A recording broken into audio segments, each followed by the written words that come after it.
Initially, I had done a video detailing how similar Earthbound was to Pokemon. So much so that Pokemon had become what Earthbound once was. You could say it was evolving.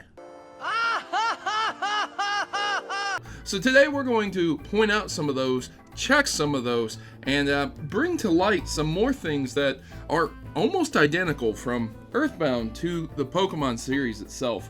It's pretty interesting.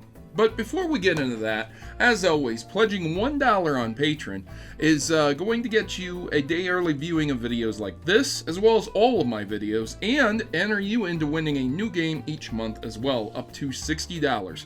Pretty cool for $1 each month, and awesome to support me while doing so. But if you can't afford that, you can always just sign in and like and share the videos. I understand everyone's financial situations are different. So today we will be looking at some similarities in this part 2 of how Pokemon became Earthbound.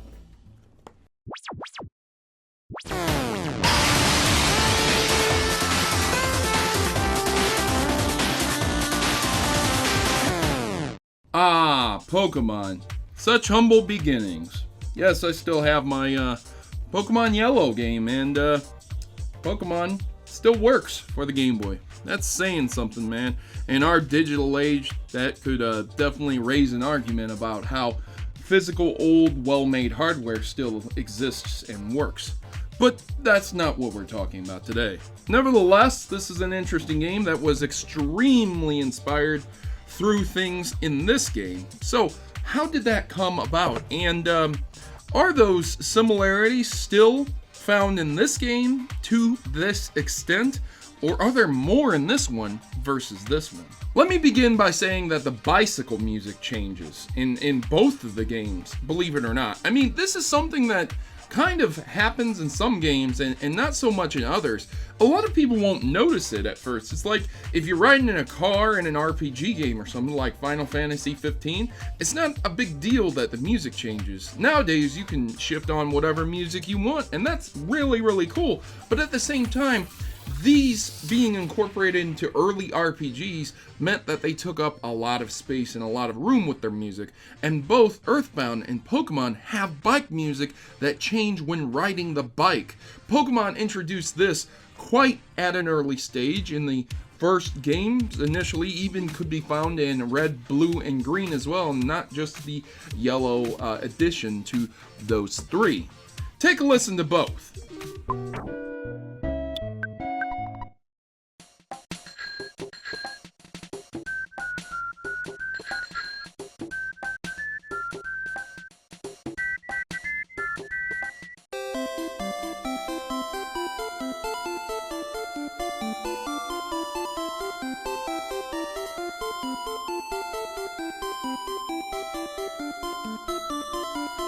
So both of the musics are used here, sound really, really nice, but are very similar, both being peppy and upbeat.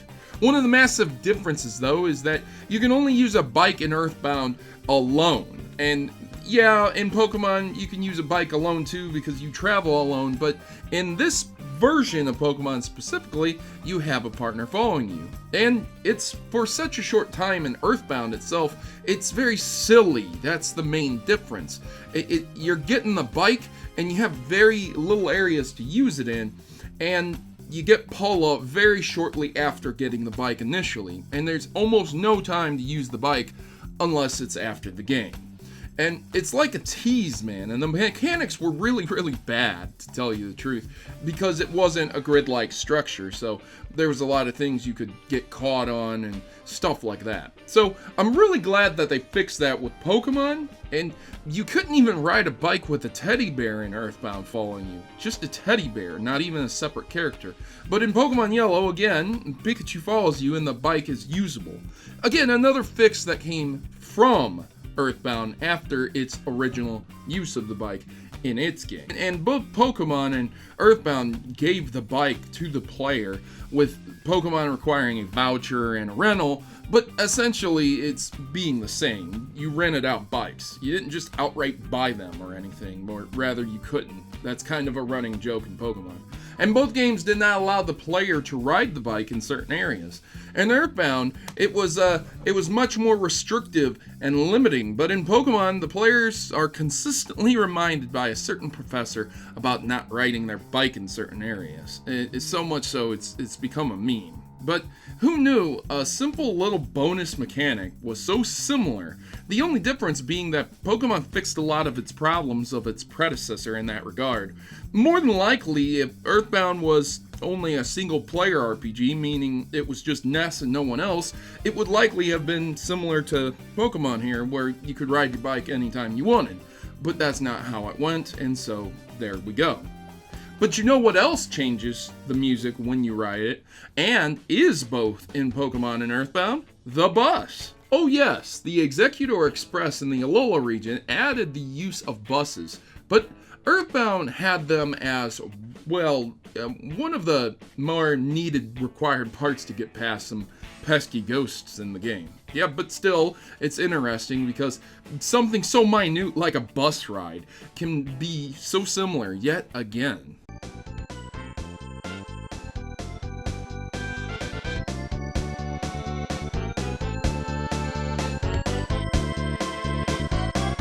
And that music change leads me into my next point as well about music being in both of the games. So you might be thinking to yourself, well, both games have great music, so what? Some of the best music on the consoles even. What does that have to do with this argument? How does that matter? How does that make them related? Just because they have good music? Because Super Metroid had good music, it's not related to Pokemon, and neither is Mario, not really. But you see, the music that kind of separated them. Pokemon was one of the best, if not the best, Game Boy games ever produced at the time with its music. It wins awards, man. It's very memorable tunes, very good music on this. And Game Boy games were not known for music.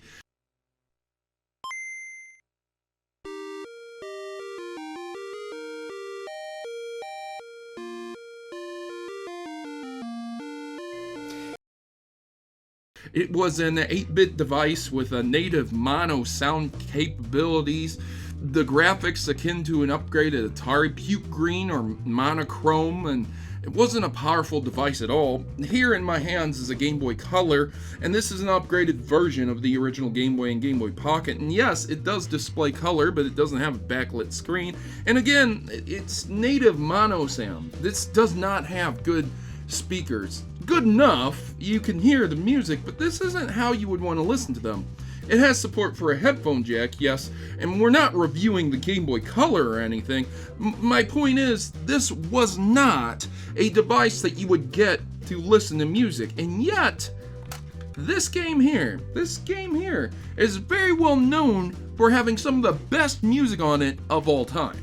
Both the Super Nintendo and the Game Boy are very restrictive in terms of hardware for the music that could be produced, and Nintendo was very limited music-wise anyways.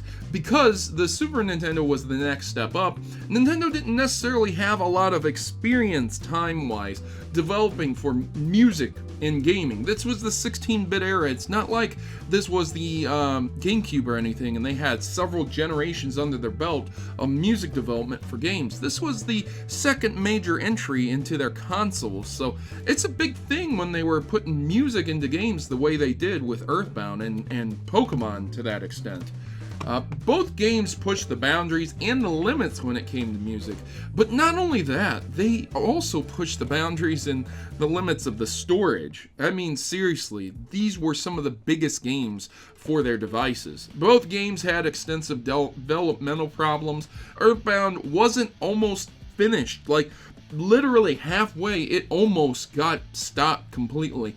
It was pushed back multiple times, and it required more memory than standard cartridges had. It had an extensive music selection, so it kept pushing that storage problem back further and further and requiring bigger and bigger cartridges. And Pokemon followed the same exact path, except unlike Earthbound, where This game was actually 99% completed and had very few things cut out of it. They were able to put it into a Super Nintendo cartridge. Pokemon suffered a lot of cuts. The entire Johto region, well, not the way we see it today, but back then it was worked a little bit differently. Weather effects, buildings, weather effects were more limited to the device itself than the storage, but again, bigger storage, better hardware, probably would have had weather effects, kind of like Earthbound had snow in it. Music tracks and 50 to 100 Pokemon, along with newer mechanics, were cut out, which is unfortunate. Who knows what would have become of Pokemon if that stuff had been put into this game. But let's not forget that both of the games also had a plethora of unique monsters, but Pokemon had to cut out a lot of those due to those limitations as aforementioned. However, the ones that remained look interesting, and they took an interesting focus for sure. Gyarados is perhaps similar to the Kraken. Some of the metallic monsters are similar to the steel types that we have in Pokemon today. Maybe that's reaching a little bit too far, but Earthbound has a focus on aliens and an invasion where Pokemon have quite a few monsters that are, let's say, thematically built around the possibility of them being alien life. I mean, Ultra Sun and Moon take place in a place where the central focus is going to other dimensions. Space travel is included in many Pokemon games. Many themes of things coming from space to their planet and them being monsters is definitely included in Pokemon. So we have Deoxys, Clefairy, Solrock, and there's so many Pokemon that are based around aliens, just like many of the monsters in Earthbound are based around aliens. Let's take a break from the space travel talk and go underground for a moment. In Earthbound, there's a selection dedicated to fighting monsters, and they're not just monsters, they're dinosaurs. Yeah, seriously. I know it sounds ridiculous, but it's true. And doesn't that sound similar to Pokemon like Aerodactyl, a fossil Pokemon, a dinosaur, Kabutops, Ammonite? I mean, I could keep going. There are T-Rexes in Pokemon that get revived, and they look like T-Rexes, and they're very similar to T-Rexes, and again, Bronciosauruses, and things like that. Yeah, the comparisons are there. Speaking of the ground, there are mushrooms that play a big role as well. Well, not actually, not a lot, not a massive role or anything, but they're more than just a passing thing in the game. I mean, I'm not talking about the enemies who are literally mushrooms. I mean, there's a boss that's a giant mushroom, believe it or not. Similar to, like, grass-type Pokemon. No, I'm not talking about that. I'm not saying that. I'm not even making that comparison, really. I'm just talking about the way that you can find mushrooms in both of these games. And in the more recent entries of Pokemon, you can just find mushrooms, you know? These are due in part to Paris and Parasect, but there's a mushroom Pokemon too, Fungus. There's a Fungus Among Us. Shoutouts to the Mario Brothers, if you know what that's referencing to. And yeah, it's small. You can find them on the ground in both of the overworlds of the games. Once again, yeah, you can sell the mushrooms for cash, and no, it's not really a massive comparison, but it's still something that's almost a one-to-one identical comparison, albeit small. So let's do a quick little bonus round here for how many Pokemon that we can actually make comparisons to monsters in Earthbound. Because if we do them all, we'll be here all day. So we're just going to do some, and it's going to be a quick little bonus round. So are you ready for it? Here we go. Mr. Batty looks like Zubat. Carbon Dog reminds me of Houndoom. Piles of Puke look like Grimer, and Master Belch, their master, is a Muck. Kind of similar to how Grimer evolves into Muck, but we'll just go ahead and continue on. Spiteful Crow is similar to Haunch Crow and the other flying types that are similar to Spiteful Crow. Big crow in the name. Coil Snake is similar to Ekans, and then the Starmen are just like Deoxys. The best comparison that I can make is from actually Mother 1, the game before Earthbound, which evolved into Gygus, the final enemy for this, but we're talking about Mother 1's final boss, and that would be Mewtwo looking just like Gygu, or however you'd like to pronounce it. Both technically are the final bosses of each game as well, so yeah, Mewtwo's kind of the final boss of Gen 1. Not really, it's the final creature that you have to fight. It's the ultimate, it unlocks after you beat the Elite Four. Nevertheless, the comparisons are there, are they not? Yes, they are. So why stop there, though? Why not include events in Earthbound like Nessie, you know? So similar to the Loch Ness Monster, and just parodying it and making a joke out of it, is Lapras. Lapras. You guys remember Lapras? Lapras is a Gen 1 Pokemon. It's a very early on Pokemon. And by the way, Lapras' shiny form is purple too, just like Nessie's. They almost look identical. Nessie just doesn't have a kind of a rock saddle on its back. That was kind of added kind of as a direct link in comparison to this being a seahorse that you can ride around, and that's what it's used for. But there you go.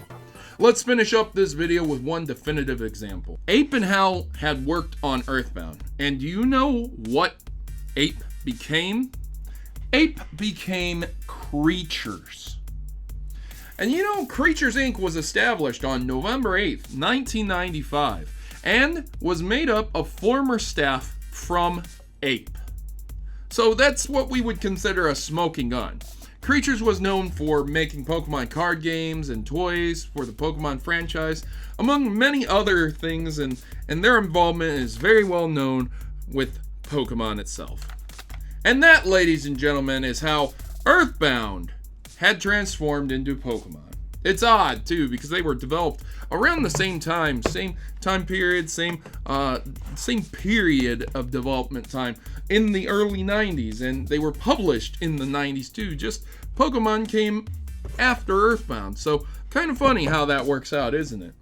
So, how Pokemon ended up borrowing a lot of the better elements from Earthbound itself and making it into a really, really great game. Thanks to Earthbound, yet again, Pokemon is more unique and a longer lasting RPG series than almost any other RPG out there, going on to be known worldwide and is no longer just a generic one-hit wonder, one-and-done RPG. Nintendo probably saw that and saw the potential in whom had worked on this and decided to collaborate and put them all together in separate companies and work with them.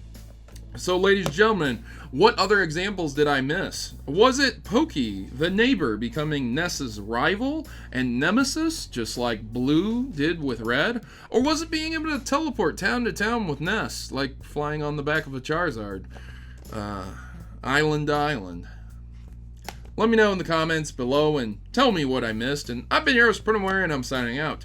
I'm off to play some Earthbound, some Pokemon Ultra Sun and Moon. I'm sorry, I confuse the two a lot of the time. As always, good gaming, God bless, and thanks for watching.